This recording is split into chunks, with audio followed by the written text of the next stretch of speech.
మసాలాలు అన్ని పట్టించి కర్రీ చేద్దామని కర్ర పుల్లలు అన్ని ఏరుకొచ్చి 4 ఇటుకరాలు మధ్య పెట్టి మ్యాచ్ బాక్స్ తో ఆ పుల్లల్ని వెలిగిస్తుంటే అస్సలు వెలగట్లేదు. పోనీ తడుచున్నాయేమో అందుకే వెలగట్లేదు అనుకోవడానికి కూడా లేదు. ఎందుకంటే తెచ్చిన పుల్లలన్నీ కూడా బాగా ఎండిపోయి ఉన్నాయి. ఎందుకు వెలగట్లేదబ్బా అని ఆ కర్ర పుల్లల్ని ముందుకి నెడుతుంటే సడన్ గా ఆ మంట అనేది ఒక్కసారిగా వెలిగి ఆ మంట కర్ర చివరి భాగం వరకు వచ్చి ఆ కర్రని పట్టుకొని ఉన్న నా ఫ్రెండ్ చెయ్యికి తాకింది.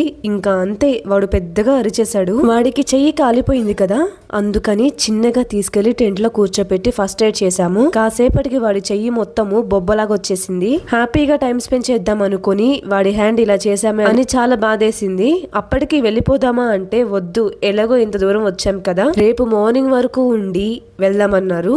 చిన్నగా మా friends chicken curry, fish fry చేసి టెంట్ లోకి తీసుకొచ్చారు. నా ఫ్రెండ్ చేతులకేమో బొబ్బలు వచ్చేసాయి. తనంతట తినలేడు కదా, అందుకని నా చేతులతోనే తనకి నోట్లో పెట్టాను ఫుడ్.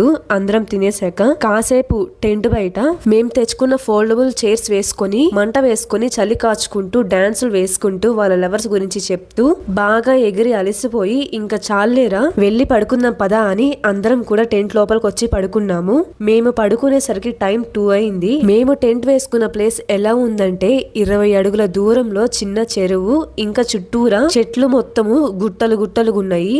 తెలీదు ఆ చెట్లలో నుంచి ఏ జంతువు వచ్చి అటాక్ చేస్తుందో. కాస్త భయంతోనే ఫ్రెండ్స్ అందరం కూడా చాలా రోజుల తర్వాత కలిసాం కదా, ఇంతమంది ఉన్నాము, ఏమైనా ఆపద వచ్చినా ఏమి కాదులే అనే ధైర్యంతోనే పడుకున్నాము. నాకేంటంటే కొత్త ప్లేసెస్ లో సరిగ్గా నిద్ర పట్టదు. ఐస్ క్లోజ్ చేసే ఉంటాను కానీ నిద్రపోను, అటు ఇటు దొర్లుతూనే ఉంటాను. అయితే మేము పడుకొని హాఫ్ అన్ అవర్ అయిందో లేదో నిద్ర పట్టక కళ్ళు తెరిచి చూసా, అంతే.